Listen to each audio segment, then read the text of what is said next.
오늘도 주일 예배 오신 여러분들 환영하고 축복합니다. 이 시간에 우리가 찬양함으로써 주님 가운데 온전히 우리의 마음을 드려지고 우리의 중심에 하나님을 세우두고 다 같이 고백하며 찬양하도록 하겠습니다.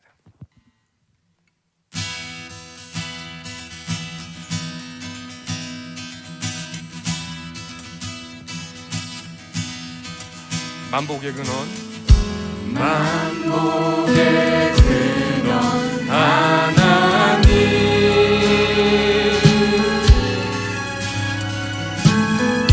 온 백성 찬송 드리고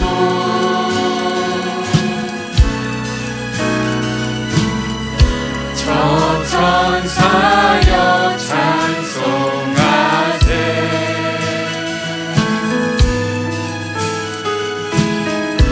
찬송성부 성자성. 우리 다시 한번 고백합니다. 만복의 근원 하나님,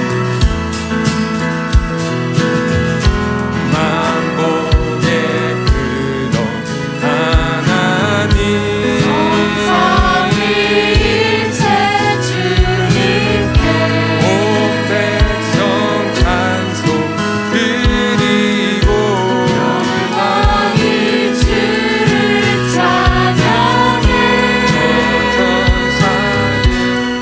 찬송하세. 만물 목소리 높여 찬송 성부 성자 성령 찬양해 찬양해. 광대하신 삼위의 하나님,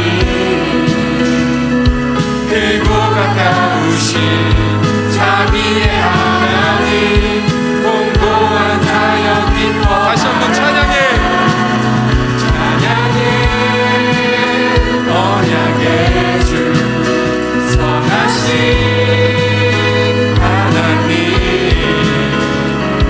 주께로 피하는 복 있는 자들아, 그 입술로 주 찬송하라.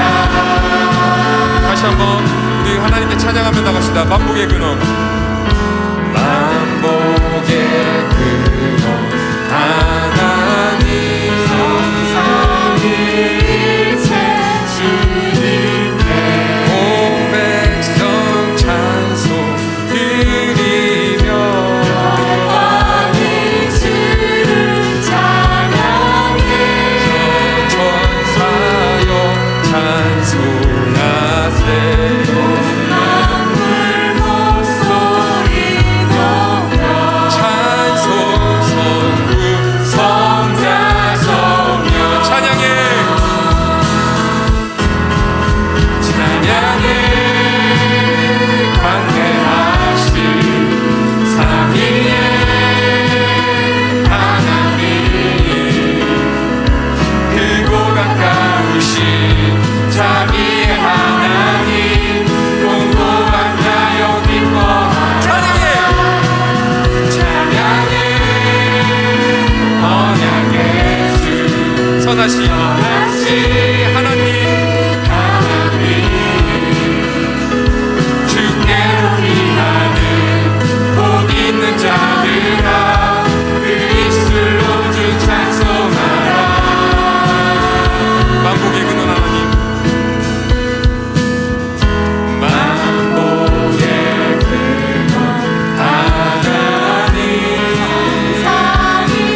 계속해서 찬양하며 주님 앞에 나아가겠습니다.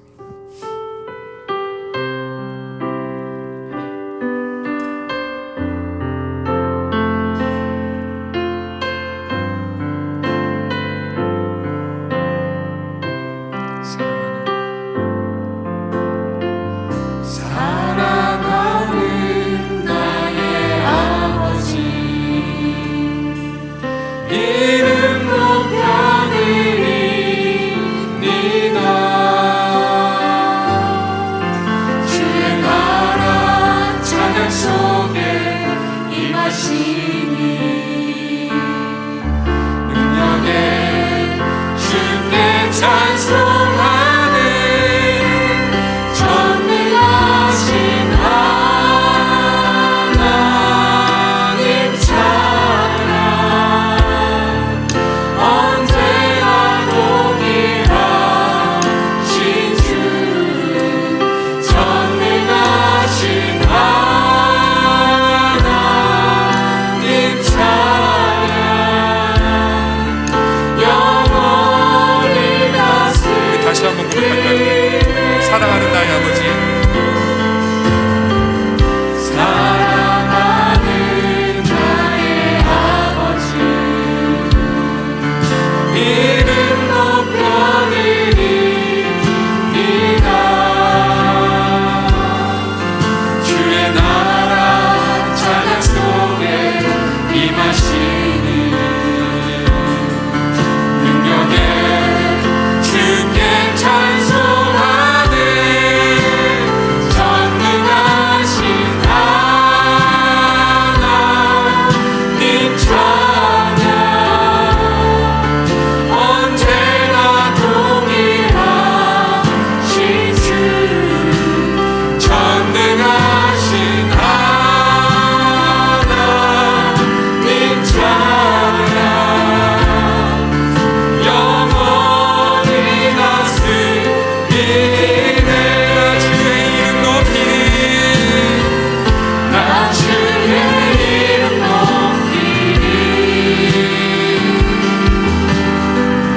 나 주의 이름 높이리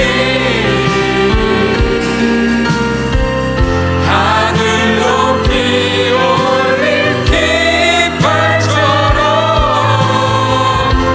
주의 이름 높이리 전능하신 전능하신 하나님 찬양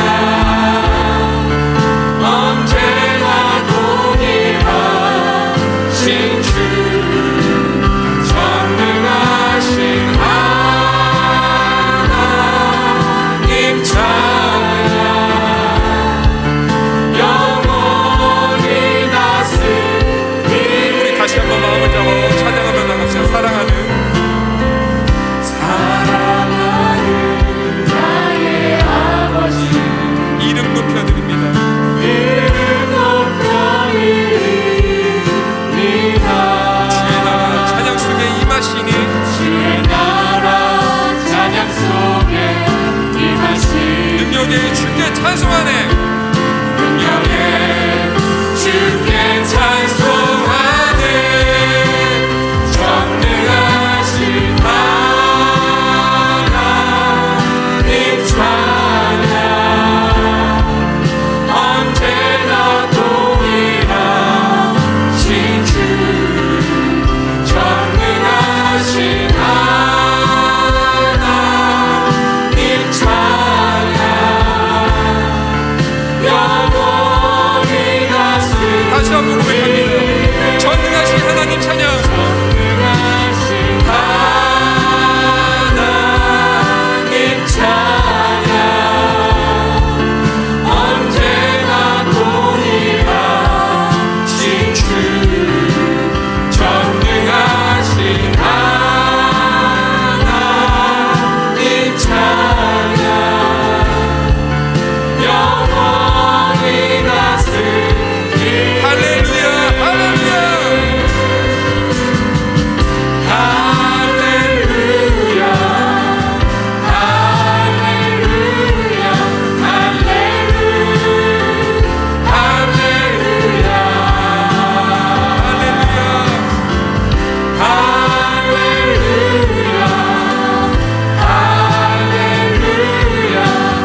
하나님 가운데 기도하며 나갑시다.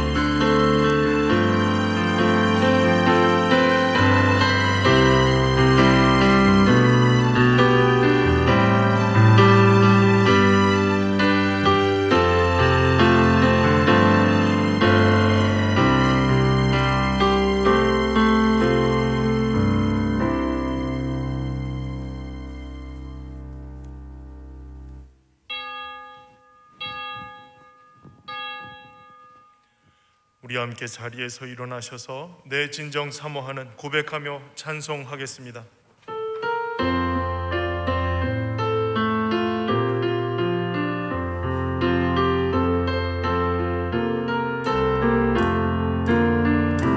내 진정 사모하는 친구가 되신 그 주 예수님 아름다워라.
너희는 내가 명하는 대로 행하면 곧 나의 친구라.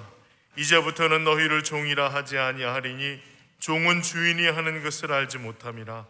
너희를 친구라 하였노니 내가 내 아버지께 들은 것을 다 너희에게 알게 하였음이라. 아멘.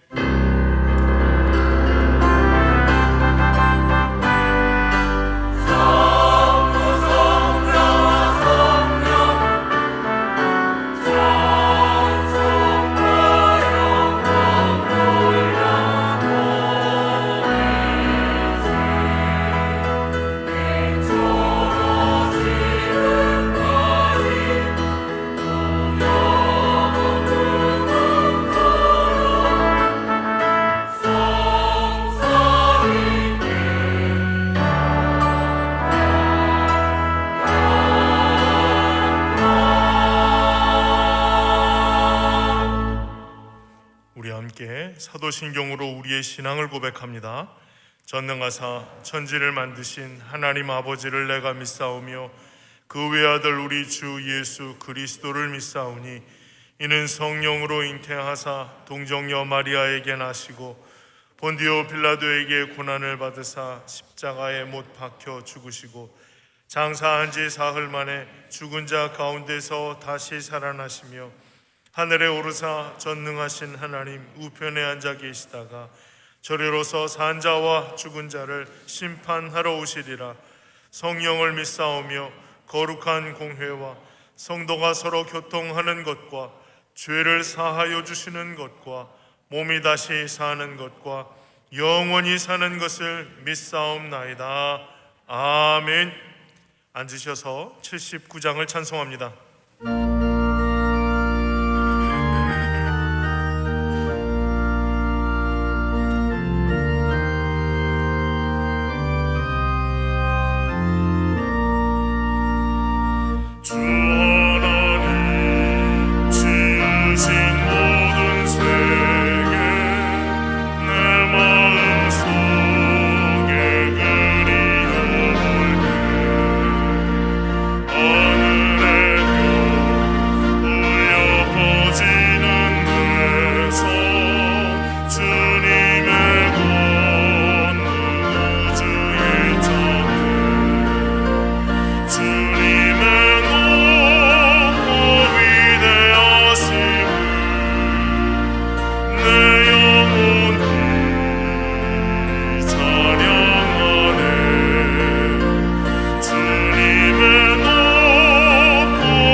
만물의 창조주이신 여호와 하나님, 허물과 죄로 인하여 영원히 죽을 수밖에 없었던 저희들이었지만 그 아들 독생자 예수 그리스도를 우리 가운데 보내주시고 죄와 사망 권세를 이기신 부활의 산 소망을 갖고 거룩하고 복된 날 해 돋는 데서부터 해지는 데까지 주 앞에 나와 찬양과 영광을 돌려드리게 하심을 감사드립니다. 공중나는 새와 들의 백합화도 먹이고 입히시는 주님, 너희는 먼저 그의 나라와 그의 의를 구하라.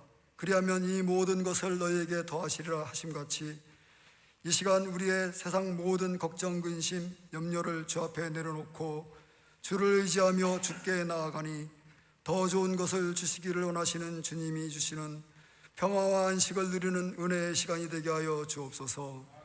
사랑의 하나님, 기나긴 코로나19 상황 가운데 주의 선한 두 팔을 벌리사 2년여의 긴 시간을 보내며 불확실한 고통의 시간을 겪고 나약해진 몸과 마음이 속히 나음이 있게 하시고 우리의 고통의 시간을 줄이시고 이 땅의 상처를 어루만져 주시며 이 땅을 고쳐 주옵소서.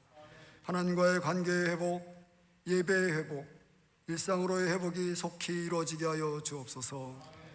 만왕의 왕 되신 하나님, 자국의 유익을 위해서라면 전쟁도 불사하고 어제의 동지가 오늘의 적이 되는 급변하는 세계 정세 속에서 이 세상 통치자들에게 하나님을 경외하며 선한 마음을 주사 온 인류가 직면한 위기를 공감하며 다 함께 지혜롭게 대처하며 하나님 없는 낙심과 절망의 땅에 마른 나뭇가지에 푸르름이 되어가며 아름다운 꽃이 피고 향기가 더하여 가듯이 온 세상에 주의 사랑으로 심기어져 푸르고 푸르른 그리스도의 계절이 오게 하여 주옵소서.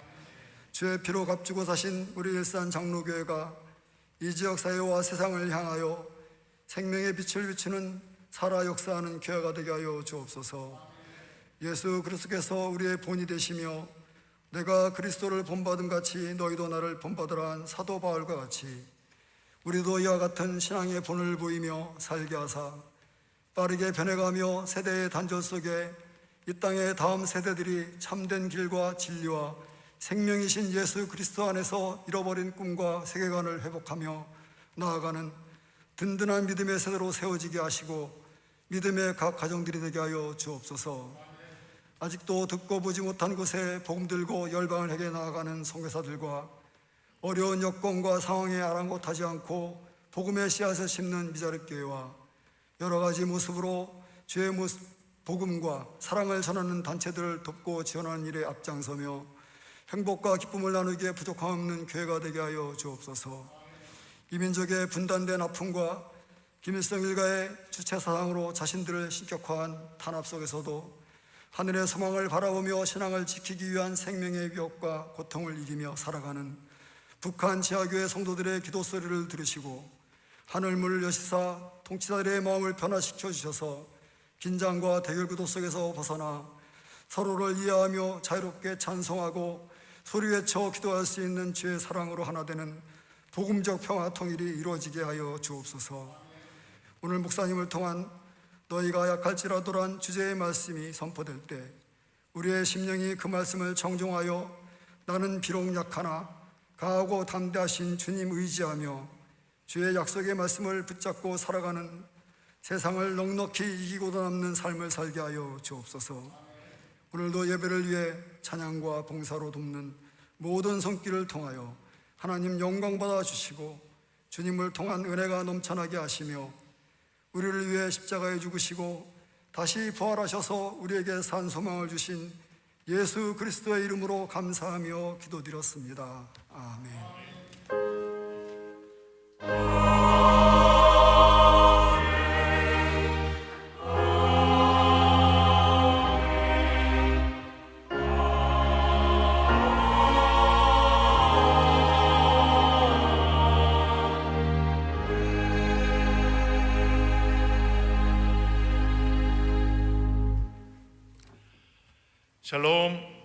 샬롬, 주님의 평안을 구합니다. 하나님께서 각 가정과 개인의 삶에 은혜와 평강을 주시고 믿음의 결실들이 가득한 삶으로 이어질 수 있도록 온전한 은혜 걸음 걷게 되기를 간절히 기원드립니다.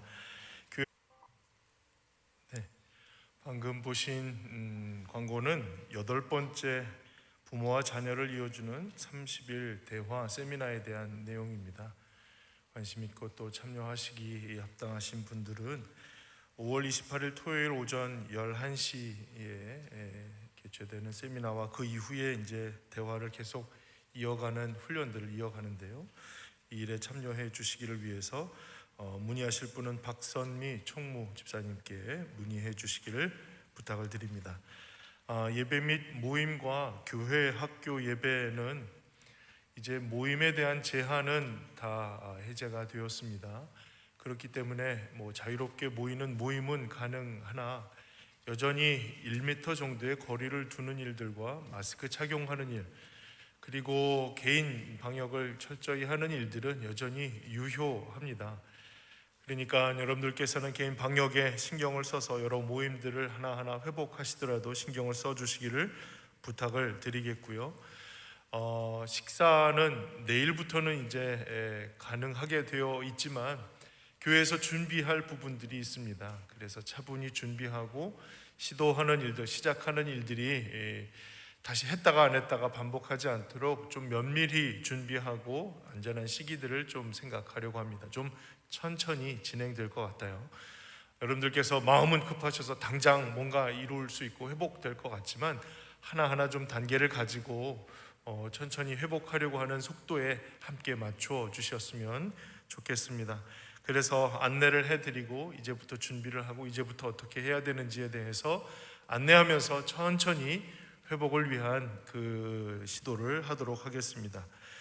5월은 가정의 달로 늘 우리가 지켜왔습니다. 특별히 이번 5월에는 가정을 예수님의 생명으로라고 하는 주제를 가지고 각 주일마다 특별한 한 주 한 주를 보내려고 합니다. 첫 주일이 어린이 주일이고, 어린이 주일 때는 이번 주 수요일까지 여러분들이 부모가 자녀에게 행할 수 있는 칭찬과 손편지 등을 기록하셔서 사무실로 제출해 주시면 좋겠습니다. 늘 편지로 왕래하고 같이 대화가 깊은 가정이야 특별한 이벤트가 되겠습니까마는 이번 기회를 통해서 이런 계기를 가지고 그런 소통의 기회들을 갖고자 하는 시도를 이어가셨으면 좋겠습니다. 두 번째 주는 어버이 주일, 부모님 주일입니다. 부모님 주일 때에 부모님에게 또한 영상 편지와 손편지 등 여러 전달할 수 있는 마음의 고백을 담아서 제출해 주시면 그것을 전달해 드리기도 하고, 또 그것을 모아서 온 교회가 또 풍성한 한 주 한 주에 대한 하나님의 은혜를 함께 나눌 수 있는 기회를 갖게 될 것입니다. 많은 분들 참여해 주시고 또 마음 열어서 동참해 주시기를 부탁을 드립니다. 기획관리국에서 작년 성도님들을 대상으로 이번 이제 5, 6월 생일자 양력 기준입니다. 5, 6월 생일 맞으신 분들에게 매일 성경 큐티 책자 한 권씩을 선물로 드립니다. 해당되시는 분들께서는 사무실에서 가져가시면 되겠고요. 그리고 혹 필요한데 생일이 아니에요 라고 하시는 분은 구매하실 수도 있으니까 사무실에 문의해 주시기를 부탁을 드립니다. 성경지리 구약반을 개설합니다. 박순호 목사님께서 수고하시겠고요. 줌 인터넷 화상 강의로 7주간 진행이 됩니다. 5월 11일 수요일부터 시작해서 7주간 매주 수요일 저녁 8시에 인터넷 화상 강의로 성경지리 구약반을 시작합니다. 사무실로 접수해 주시고 나기석 장로님께 문의해 주시기 바랍니다. 아까 중등부 부모와 자녀를 이어주는 30일 대화 세미나에 대한 안내를 드렸습니다만 다시 한번 안내드리면 28일 토요일 오전 11시 문의는 박선미 총무집사님께 해주시기 바랍니다. 고향파주 주빌리 통일구국 131차 기도회가 4월 25일 내일입니다. 오후 7시 30분 충만한 교회에서 있습니다. 물맷돌 선교회 대표이신 김주환 목사님께서 말씀을 증거하시고 함께 기도하겠습니다. 기도하는 일들은 피 흘림이 없는 복음 통일을 위한 기도의 일들입니다. 위에서 여러분들 많이 관심 갖고 기도해 주시기를, 참여해 주시기를 부탁을 드립니다. 사무간사를 모집 중에 있습니다. 사무실에 자세한 안내를 받으실 수 있으니 문의해 주시기 바랍니다. 교우 소식에 보시면 지난 주간에 장례가 있었습니다. 승리 이셀의 조광현 장로님 모친께서 하나님 품에 안기셨고, 또 영광 9셀 오성민 집사님 모친께서 하나님 품에 안기셨습니다. 슬픔을 당한 유가족들을 위로해 주신 분들께 가족을 대신해서 제가 감사의 인사를 드립니다. 아까 2부 예배 때 인사를 하셨거든요. 그래서 대신 인사를 드리고, 그리고 이 가정을 위해서 또한 기도 부탁할 것은 늘 천국 소망 가지고 믿음 안에서 굳건히 세워지는 가정 되도록 기도해 주시기를 부탁을 드립니다. 광고는 여기까지입니다. 하나님 말씀 같이 보겠습니다. 본문의 말씀은 열왕기하 13장 22절부터 25절까지의 말씀입니다. 열왕기하 13장 22절부터 25절까지의 말씀을 제가 읽겠습니다. 여호아하스 왕의 시대에 아람 왕 하사엘이 항상 이스라엘을 학대하였으나 여호와께서 아브라함과 이삭과 야곱과 더불어 세우신 언약 때문에 이스라엘에게 은혜를 베풀며 그들을 불쌍히 여기시며 돌보사 멸하기를 즐겨하지 아니하시고 이때까지 자기 앞에서 쫓아내지 아니하셨더라. 아람의 왕 하사엘이 죽고 그의 아들 베나닷이 대신하여 왕이 되매 여호아하스의 아들 요아스가 하사엘의 아들 베나닷의 손에서 성읍을 다시 빼앗으니 이 성읍들은 자기 부친 여호아스가 전쟁 중에 빼앗겼던 것이라. 요아스가 베나닷을 3번 쳐서 무찌르고 이스라엘 성읍들을 회복하였더라. 아멘. 이 시간 할렐루야 성가대에서 하나님 앞에 귀한 찬양으로 영광 올립니다.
귀한 찬양 감사합니다. 기도하겠습니다.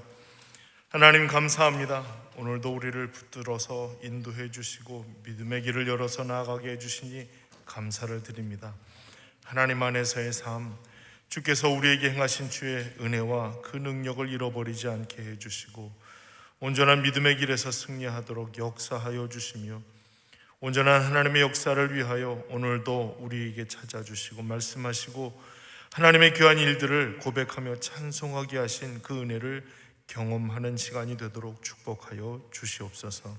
이 모든 일들을 주께 믿고 맡겨드리고 감사, 찬송, 영광 올리며 예수님의 이름으로 기도하였습니다. 아멘. 설교를 시작하기 전 여러분들과 함께 찬양하고 싶은 그런 찬양이 있습니다. 3절까지 있는데 다 부를 수는 없고 1절만 찬양하려고 합니다. 가사 아시는 대로 같이 찬양하시면 저에게 큰 용기가 되겠습니다. 내일은 난 몰라요. 하루하루 살아요. 불행이나 요행함도 내 뜻대로 못해요. 험한 이 길 가고 가도 끝은 없고 험해요. 주님 예수 발레미사 내 손 잡아 주소서. 내일은 난 몰라요. 장래일도 몰라요. 아버지여 날 붙드사 평탄한 길 주옵소서. 내일은 난 몰라요. 장래일도 몰라요. 아버지여 날 붙드사 평탄한 길 주옵소서. 아멘. 아멘. 참 우리의 삶에 알 수가 없어서 불안하고 두려움이 있습니다.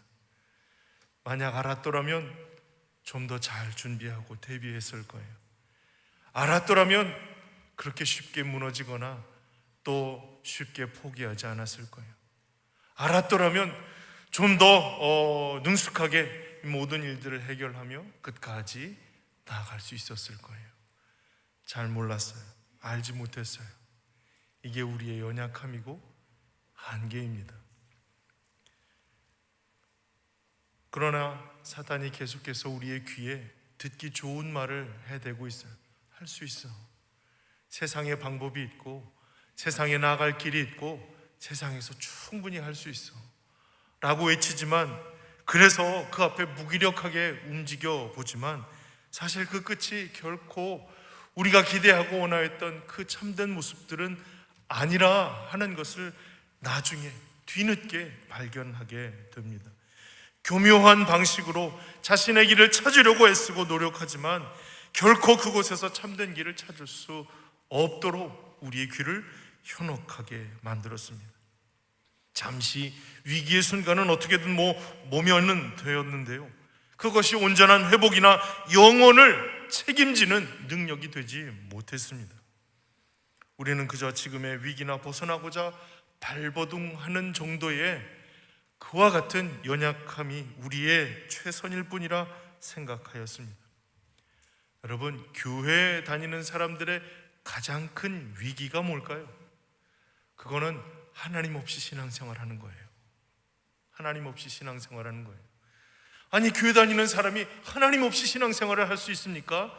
라고 얘기할 수 있겠는데요, 하나님 없다라고 하는 것은 하나님께 향하고 하나님께 의지하고 하나님께 묻고 하나님의 응답을 기다리는, 그래서 그와 같은 삶이 흔들리지 않고 끝까지 유지되어 가는 그와 같은 삶이 아니라는 거예요.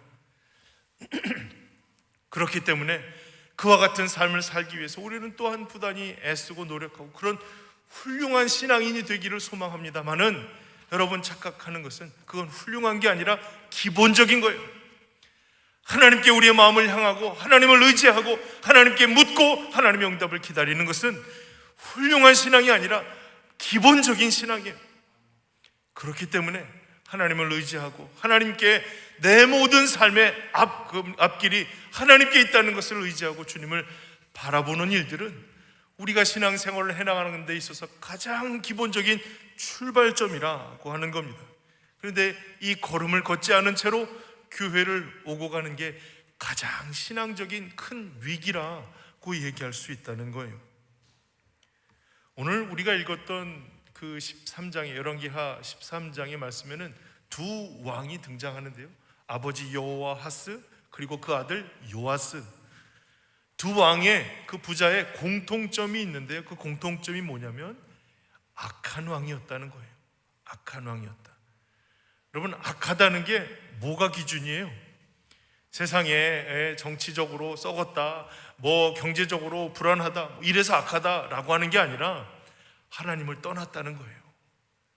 하나님을 향하지도 않고 하나님께 묻지도 않고 하나님을 의지하지 않고 하나님의 응답을 기다리지 않는 하나님을 떠난 왕을 악하다 칭하셨어요. 이 여호와하스와 요아스는 악한 왕이었어요.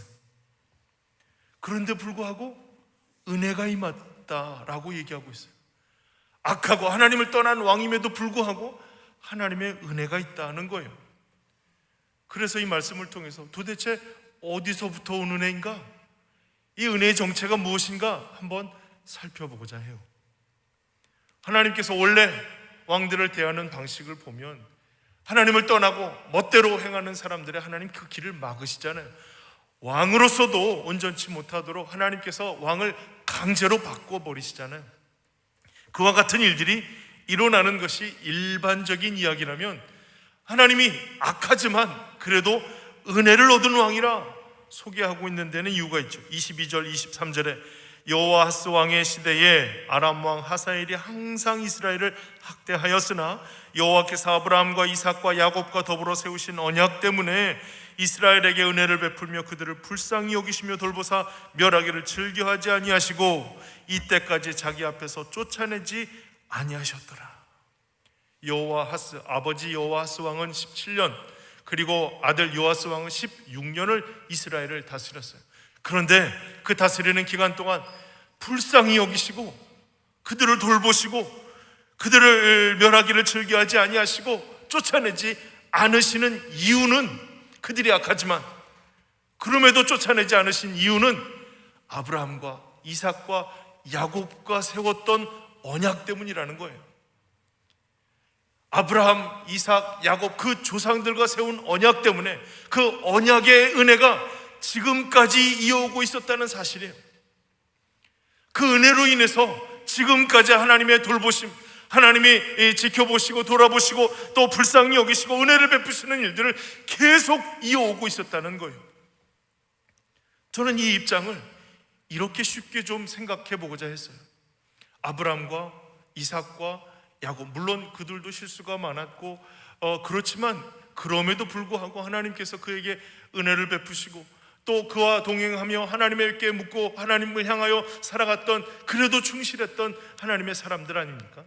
그들에게 약속하셨어요. 은혜를 대대잔손 허락하시겠노라고.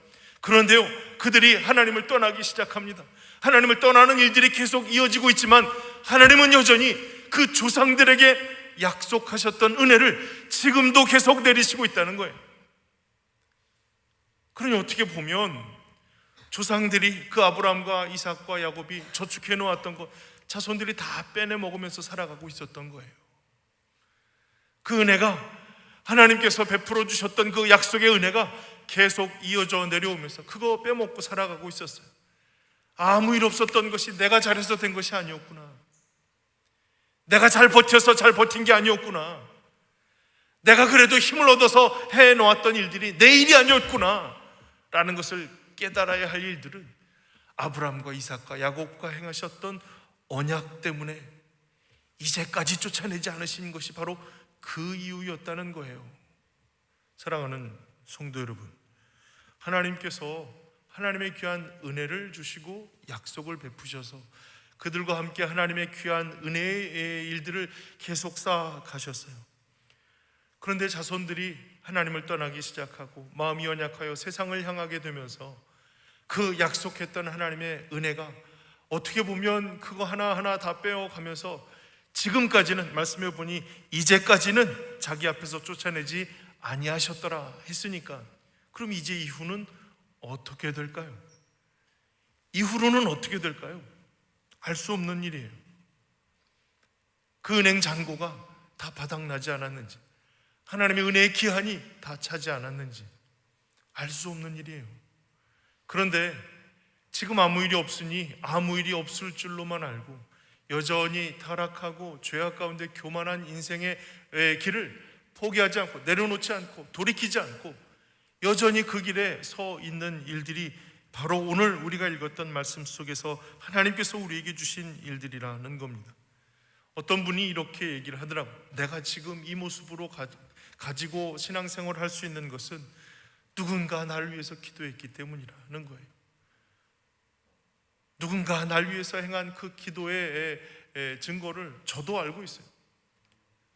물론 성도님들도 많이 기도해 주셨지만 저희 부모님의 기도가 있어요. 열심히 자녀를 위해서 기도하는 기도의 손길들이 있어요. 그 기도 때문에 여기까지 온 거예요. 때로는 이 나라의 이 민족을 위하여 끊임없이 기도하는 기도가 뭐 각 산의 봉우리마다 있었어요. 그 기도가 끊어지지 않고 자녀를 위한 기도는 끊임없고 그 끝을 알 수 없을 정도로 깊고 깊은 기도였어요. 비록 배움이 적고 경험이 부족하지만 하나님을 향한 부지런한 고백과 기도의 결과로 지금의 우리가 있었다라고 얘기해도 결코 과언이 아닐 그와 같은 내용입니다. 지금 우리가 우리의 모습을 판단할 때 다 내가 이루어놓고 다 내가 견뎌지는 것처럼 보이겠지만 사실 그렇지가 않아요. 누군가 나를 위하여 기도의 터전을 쌓아놓았고 그 터전 위에서 조금 더 온전하고 조금 더 발전할 수 있는 기회를 갖게 된 일입니다. 아무 일이 일어나지 않는다고, 그렇다고 우리에게는 잘해왔기, 내가 잘해왔기 때문이라기보다는 계속적인 기도의 지원이 있었기 때문이라는 거예요. 다윗이 그냥 다윗이 된 것이 아니었어요. 어머님의 하나님이 내 하나님입니다 라고 그 시어머니를 붙여쳐서 하나님 백성 되기를 소망하였던 며느리 룻의 신앙이 뒷받침된 거예요. 어거스틴이 그냥 불쑥 어거스틴이 된 것이 아니라 그를 위해 끊임없이 앞서 기도하셨던 어머니 모니카의 기도가 있었기 때문에 그 어머니의 기도와 같이 회심함으로 하나님 앞으로 돌이켜 하나님의 놀라운 일들에 사용되는 귀한 존재가 될 수가 있었던 것이죠. 그러니 사랑하는 성도 여러분, 우리는 결코 이 기도의 지원을 소홀히 여겨서는 안 될 것입니다. 지금까지 지켜왔던 신앙의 순수함과 그 순수함을 이어갈 수 있는 마음의 새로운 결심을 해야 할 중요한 시기가 바로 이때, 이 시간, 이 자리라는 거예요. 함께 결단하며 기도할 일들이 바로 이것입니다. 기도로 잘 저축해 놓았던 것들을 그저 뽑아먹고 곧 바닥날 은혜의 빈곤을 경험하게 되는 신앙이 되지 않기를 기도해야 할 것입니다.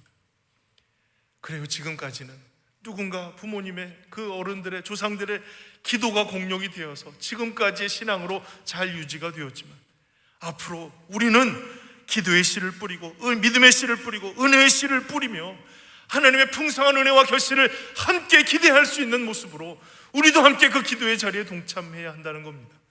그 은혜의 통로로서의 역할을 감당할 사모하는 마음을 주님이 허락하시기를 소원하면서 기도해야 한다는 겁니다. 사랑하는 성도 여러분, 아무쪼록 이와 같이 은혜를 또한 누리기도 하지만 그것을 나눌 수 있도록 준비하고 기도하며 하나님의 은혜의 씨를 뿌리고 기도의 씨를 뿌리고 감격의 씨를 뿌리고 온전한 하나님의 역사를 위하여 쓰임이 되는 은혜의 통로로 쓰임이 되기를 주의 이름으로 축복합니다. 이것이 우리에게 그래도 은혜를 베푸시는 하나님의 손길이었어요. 악할지라도 말이죠. 그러면 그 은혜를 무엇으로 이어갈 수 있을까요? 조상들의 믿은 맺은 언약 때문에 버리지 않고 돌보신다는 말씀을 읽었고 또 그 은혜를 이어갈 존재가 되기를 위한 결심을 했다면 구체적으로 어떻게 이어갈 수 있을까? 이 말씀을 통해서 좀 더 자세히 살펴보겠습니다. 13장에는 아까 말씀드렸던 아버지 여호와하스, 아들 요아스 두 사람의 이야기가 기록되었는데요, 그 두 사람은 동일하게 아람이라고 하는 나라의 괴롭힘을 받고 있었어요. 왜냐하면 하나님께서 그렇게 괴롭히도록 허락하신 데는 이유가 있어요. 여로보암의 죄에서 떠나지 않았기 때문입니다. 하나님을 떠나고 여로보암의 그 죄의 노선을 따라갔기 때문이에요. 그래서 아람이라고 하는 나라의 채찍을 사용하셔서 하나님께서 이스라엘을 괴롭게 하셨어요. 여러분, 이 패턴은 그 사사기에서 나오는 순서와 비슷해요. 이스라엘 백성들이 타락하고 하나님께서 때리시고 그러면 맞아서 아프면서 하나님께 돌아오는 거예요. 하나님 아파요. 어떻게 하면 좋아요? 그러면 하나님께서 사사를 보내시고 그들을 구출해내시고 구원해내시고, 그러면 이게 쭉 이어질 줄 알았는데 또다시 타락하고 매맞고 구원의 사사를 보내셔서 구출해내시고, 이런 패턴이 계속 반복되는 게 사사기의 이야기잖아요. 이런 것처럼 하나님께서 아람이라고 하는 채찍을 들어서 이스라엘을 괴롭게 하셨어요. 그렇다면 먼저 보여야 할 일들이 무엇일까? 3절에 보시면 여호와께서 이스라엘에게 노하사 늘 아람 왕 하사엘의 손과 그의 아들 베나닷의 손에 넘기셨으니, 그러니까 이스라엘의 지금 운명이 아람 손에 달려있도록 만드셨다는 거예요. 그렇다면 하나님께 어떻게 반응하는가? 4절 5절 보시면 아람 왕이 이스라엘을 학대함으로 여호와하스가 여호와께 간구하며 여호와께서 들으셨으니 이는 그들의 학대를 보셨습니다. 여호와께서 이에 구원자를 이스라엘에게 주시매 이스라엘 자손이 아람 사람의 손에서 벗어나 전과 같이 자기 장막에 거하였다고 되어 있어요. 왕이 하나님께 부르짖었어요. 하나님께 부르짖으니 하나님께서 그 소리를 들으시고 구원자를 보내주셨다고 했는데, 구원자가 누구인지는 성경에서 밝히고 있지 않지만 그래도 짐작할 수 있는 인물들 중에 가장 유력한 사람은 엘리사가 아닐까라는 생각을 합니다. 그렇죠. 그동안 이스라엘에게는 영웅과 같은 사람이었으니까 하나님이 구원자를 보내주신다면 물론 제1순위가 엘리사였겠죠. 저도 그렇게 믿고 싶습니다. 정확하지는 않아요.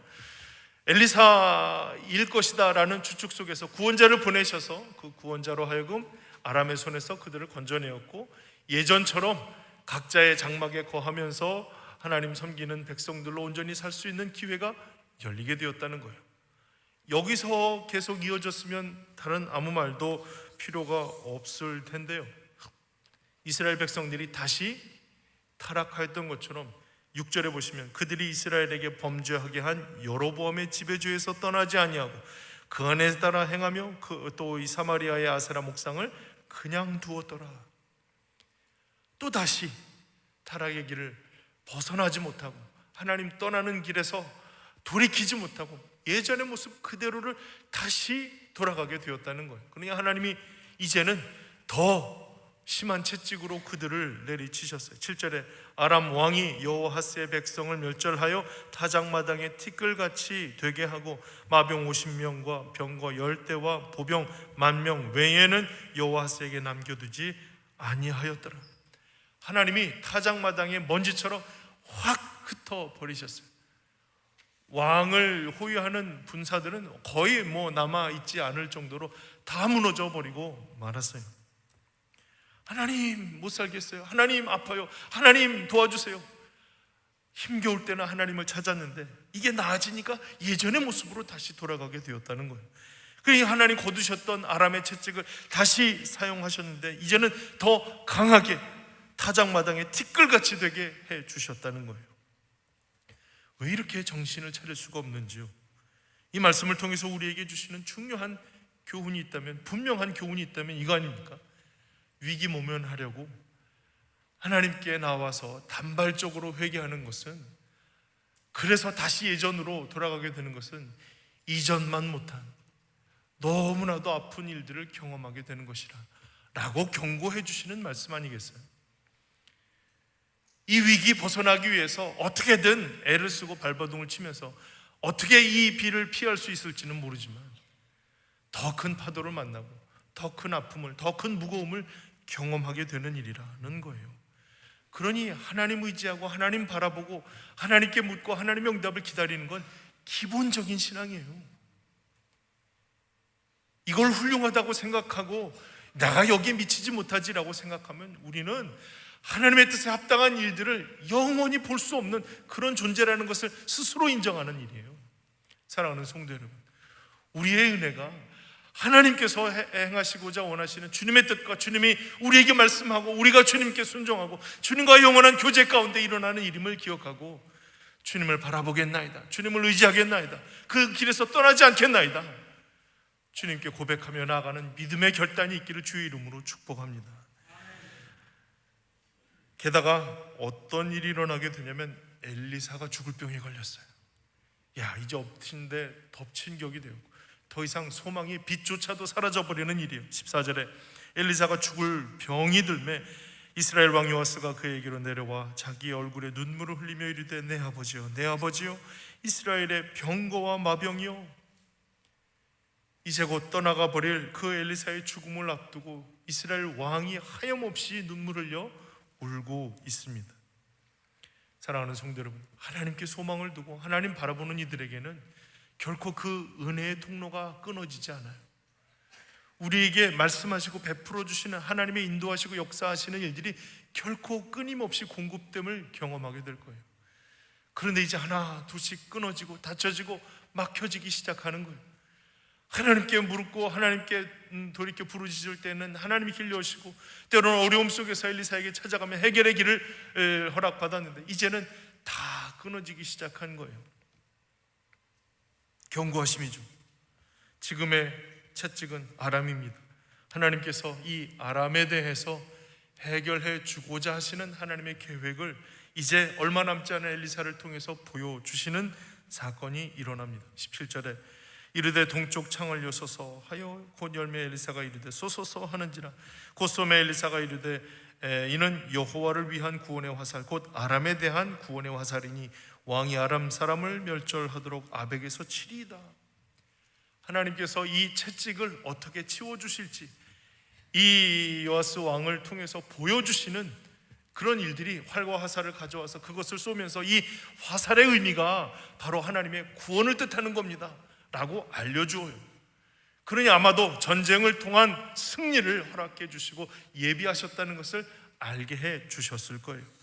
그런데 그 쏜 화살들을 통해서 또 이야기하는데 18절에 또 이르되 화살들을 잡으소서 곧 잡음에 엘리사가 또 이스라엘 왕에게 이르되 땅을 치소서 하는지라 이에 3번 치고 그친지라. 이해가 되지 않는 부분은 이 이후의 말씀이에요. 땅을 3번 치니까 엘리사가 막 불같이 화를 내는 거예요. 아니 몇 번 치라고 얘기도 안 했잖아요. 몇 번 치라고 얘기했으면 뭐 그 이상으로도 쳤을 텐데 땅을 치소서 하니까 3번을 쳤어요. 1번을 칠 수도 있지만 정이 없을 것 같아서 2번 치는 것도 좀 애매하고 그래서 3번을 쳤는데 이 3번도 부족하다는 거예요. 그 3번의 의미가 무엇인가 25절에서 확인할 수 있는데요. 여호아스의 아들 요아스가 하사엘의 아들 베나닷의 손에서 성읍을 다시 빼앗으니 이 성읍들을 자기 붙인 여호아스가 전쟁 중에 빼앗겼던 것이라. 요아스가 베나닷을 3번 쳐서 무찌르고 이스라엘 성읍들을 회복하였더라. 그 3번은 3번 전쟁 가운데에서 회복하게 하실 하나님의 뜻이었구나, 계획이었구나 라는 것을 알게 됩니다. 자, 그러면 남아있는 과제, 왜 화를 냈을까요? 여러분, 아버지 때 빼앗긴 거 다 찾았어요. 이거면 되는 거 아닙니까? 이 정도면 만족하고 이 정도면 기뻐하고 이 정도면 감격스러운 결과예요. 최선의 결과라고도 얘기할 수 있어요. 그런데 왜 화를 내었을까요? 엘리사가 왜 화가 났을까요? 이게 잘못되었다기보다는 하나님의 뜻에 미치지 못함으로 아마도 속상한 마음에 화가 났을 거예요. 속상한 마음에 분노가 치밀었어요. 분노가 치밀 정도로 속상한 마음이었다는 거예요. 이것만으로도 은혜이고 이것만으로도 만족할 일이라고 하였지만 사실 이것은 하나님의 뜻에 전혀 미치지 못하는 일이었어요. 그 미치지 못했던 하나님의 원래의 뜻이 무엇일까? 19절에 보시면 하나님의 사람이 노하여 이르되 왕이 대여섯 번을 칠 것이니이다. 그리하였더라면 왕이 아람을 진멸하기까지 쳤으리이다. 그런즉 이제는 왕이 아람을 3번만 치리이다. 이게 친다는 것은 아마도 그 전쟁을 통해서 승리하겠다라고 하는 의미일 거예요. 대여섯 번을 쳤더라면 아람을 완전히 진멸할 수 있는 하나님의 뜻을 이루는 끝까지 도달할 수 있었을 텐데, 거기까지 도달하지 못한 것이 화가 날 정도로 아쉬운 대목이었다는 거예요. 하나님의 백성들에게 하나님이 포기하지 않는 일들이 있다면 하나님이 하나님의 능력을 그 백성들을 통하여 나타내고 드러내고자 하시는 일이에요. 물론 하나님이 하늘에서 불비를 내리셔서 한꺼번에 그들을 다 무너뜨리실 수 있으신 분이잖아요. 왜 못하시겠어요? 3번이 아니라 단 한 번만이라도 그들을 쳤을 때 승리를 주신다면 완전히 멸절시킬 수 있는 능력이 있는 분이셔요. 그런데 그렇게 하지 않고 대여섯 번을 쳐야 완전히 진멸될 수 있도록 기회를 그렇게 마련하시고 계획을 거기까지 세우셨다는 거예요. 그런데 거기에 미치지 못한 게 화가 날 정도로 아쉽고 안타까운 일이었다는 것이죠. 저는 우리가 이런 아쉽고 화가 날 정도의 안타까운 마음이 생겼으면 좋겠습니다. 무슨 말이냐? 하나님의 뜻에 그 끝까지 도달할 은혜를 주십시오. 이 도달하지 못함이 우리에게 화가 날 정도로 아쉽고 그것을 더욱 사모하는 마음이 불타오르는 엘리사의 마음이 우리의 마음이 되었으면 좋겠습니다. 왜 하나님께서 그들에게 이 아람을 끝까지 진멸하지 못하게 하셨을까요? 3번도 족할 텐데. 전 이렇게 생각했어요. 여러분, 3번 만에 승리해서 아람이 다 진멸되었다고 합시다. 그렇다면 그것이 이스라엘 왕에게, 혹 이스라엘 백성들에게 유익이 되고 복이 되었을까요? 여러분, 여호아하스 아버지, 요아스 아들 두 왕의 공통점이 뭐라고요? 악한 왕이라고. 악하다는 게 뭘 뜻한다고요? 하나님을 떠났다. 하나님을 떠난 사람들에게 진멸의 은혜를 더하시는 게 복이 될까요? 독이 될까요? 그들에게 그 채찍으로 사용하셨던 그 채찍이 완전히 진멸되는 것이 그들에게 은혜일까요? 독일까요? 그들은 하나님 묻지 않고 집중하지 않고 하나님께 대한 응답을 구하지 않는 사람들이었어요. 그저 날 도울 수 있는, 어떻게든 세상에서 발버둥치면서 거기서 길을 찾기를 원하였던, 하나님이 아닌 다른 신에게 의지하였던 그런 완악한 존재들이었어요. 그럼에도 불구하고, 악함에도 불구하고 하나님께서 그들에게 대해서 은혜를 베푸시고 아직까지 쫓아내지 않으실 뿐만이 아니라 그 채찍을 완전히 진멸할 계획까지 세우셨다는 거예요. 이게 그들을 향하신 하나님의 모습이에요. 비록 그들이 악할지라도 하나님께서 그들의 연약함으로 인해서 포기하지 아니하시고 끝까지 나아갈 하나님의 계획을 세우시고 그들로 하여금 거기에 도달할 수 있는 기회를 허락해 주셨다는 거예요. 그런데 그 마음은 하나님의 마음과 같지 않았어요. 그 끝까지 도달할 마음에 고백이 없었어요. 뭐 되든 안 되든 지금 이 비만 피하면 된다는 마음이었어요. 엘리사는 그 이제 죽음을 앞둔 일이었고, 아까 그 18절 읽은 이후에 바로 엘리사의 죽음의 이야기가 나오거든요. 그러니 이스라엘에게는 마지막 기회 같은 일들이었어요. 그런데 그 마지막 기회에 그냥 3번을 치고 말았어요. 그냥 여기면 됐어, 이거면 끝이야, 괜찮아 라고 스스로 거기에 머무르고 만족하는 인생이 되었다는 거예요. 하나님이 오늘도 우리에게 무엇인가를 기대하시지 않겠어요? 비록 부족하고 연약하고 악할지라도 하나님께서 우리를 향하신 기대의 손길이 있고 그 기대의 끝까지 나아가고자 하는 마음에 사모한 마음이 있겠죠. 저는 이 마음이 엘리사의 마음이 되었으면 좋겠다는 거예요. 하나님, 그 끝까지 도달할 수 있게 해주세요. 과연 그 끝은 무엇일까요? 지금 우리에게 그 끝은 무엇일까요? 지난 2, 3년 동안 우리는 회복을 위해서 기도했어요. 하나님, 우리 일상이 회복되게 해주세요. 예전에 그 하나님 앞에 자유롭게 다녔던 그 일상들이 회복되게 해주세요. 제가 이 말씀 묵상하면서 기도의 제목을 바꿨어요. 회복을 넘어서 부흥케 해주세요. 하나님의 역사의 그 끝까지 도달할 수 있게 해주세요. 그 예비하신 계획하신 은혜의 끝까지 도달하는 그와 같은 삶을 살게 해주세요. 이제는 그 마음이 더 막 이렇게 차고 올라서 하나님께서 이와 같은 일들을 열어주시지 않는다면 막 화가 나서 어떠할 바를 모를 그럴 지경의 모습들로 하나님 앞에 막 메어달리게 되었어요. 하나님 도달하게 해주세요. 거기 합당한 그릇 되게 해주세요. 하나님을 의지하고 하나님 바라보고 하나님 믿는 모든 주님의 백성들이 이와 같은 심정으로 주님을 찾고 주님을 향하고 주의 응답을 기다리고 주께 더 가까이 나가는 믿음의 전진이 있게 해주세요.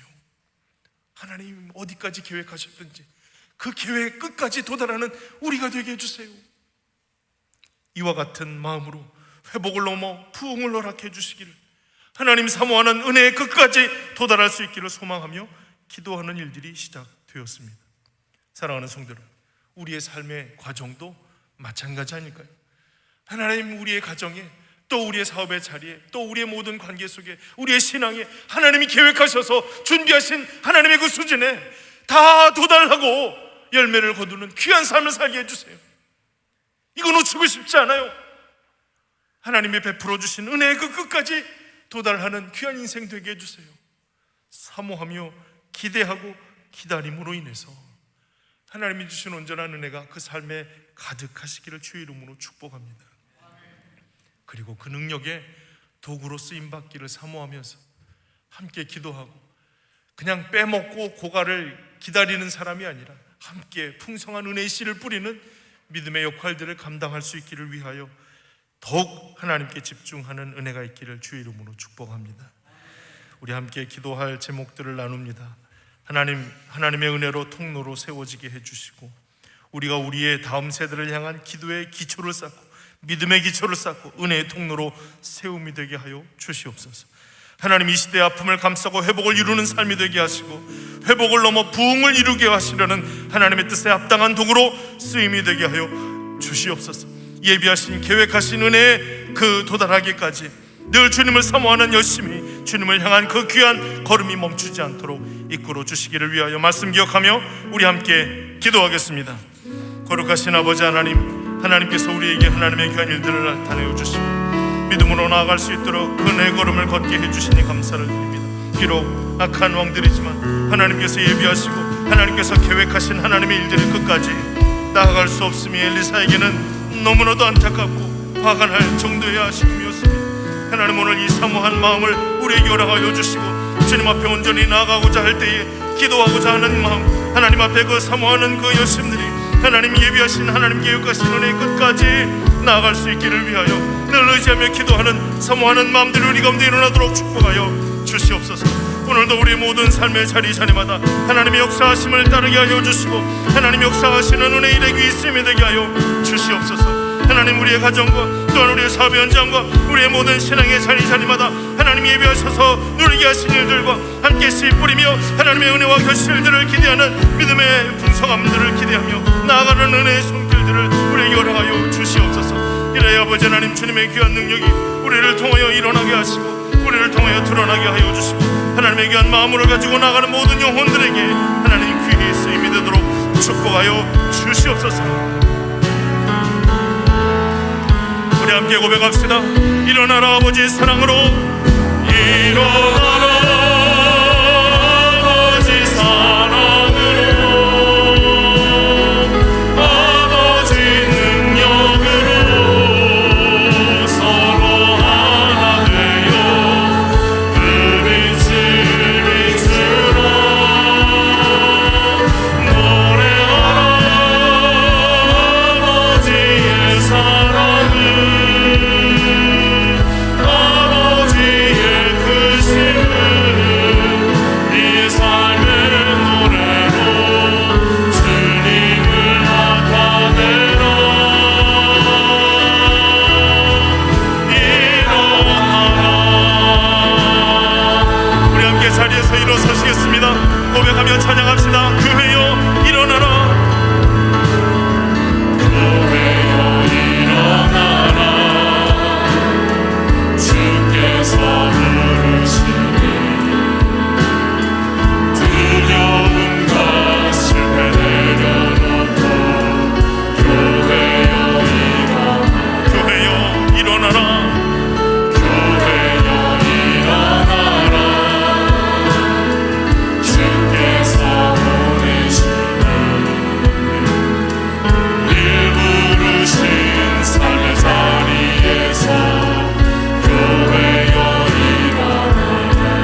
하나님 감사합니다. 우리를 주님의 은혜의 통로로, 능력의 도구로 사용하실 줄 믿고 감사를 드립니다. 이 일에 합당한 도구 되어서 주님께서 우리에게 계획하신 일들 그 끝까지 도달할 마음의 소망을 허락해 주시고, 이 일에 합당한 그릇 되게 하여 주시며 하나님께서 마음껏 사용하실 유용한 도구 되게 하여 주시옵소서. 이를 통하여 하나님 가정이, 또 사업의 현장이, 우리의 삶의 현장이 하나님께 온전히 변화되고 회복되리라 믿습니다. 회복을 넘어 부흥케 하시는 하나님의 놀라운 역사를 이루게 되리라 믿습니다. 하나님 붙잡아 주시고 온전한 은혜의 길에 서도록 축복하여 주시옵소서. 귀한 은혜 감사함으로 귀한 예물을 올려드립니다. 주님의 뜻에 합당하도록 사용하여 주시고, 드린 귀한 손길 위에 하나님 복 주셔서 부족함이 없도록 인도하여 주시고, 매일매일 주와 동행하며 은혜의 길을 찬송하는 귀한 믿음의 고백이 흘러넘치도록 축복하여 주시옵소서. 지금은 우리 구주 예수 그리스도의 은혜와 하나님 아버지의 무한하신 사랑하심과 성령 하나님의 위로 교통 충만하신 역사하심이 오늘도 주님을 의지하고 주님의 길 걷기를 결단하며 다짐하여 기도하는 사랑하는 주의 모든 성도들 심령 위에와 생업과 가정과 자녀와 하나님께 꿈꾸며 나가는 그 꿈과 비전 위에 이제로부터 영원토록 함께 있을지어다. 아멘.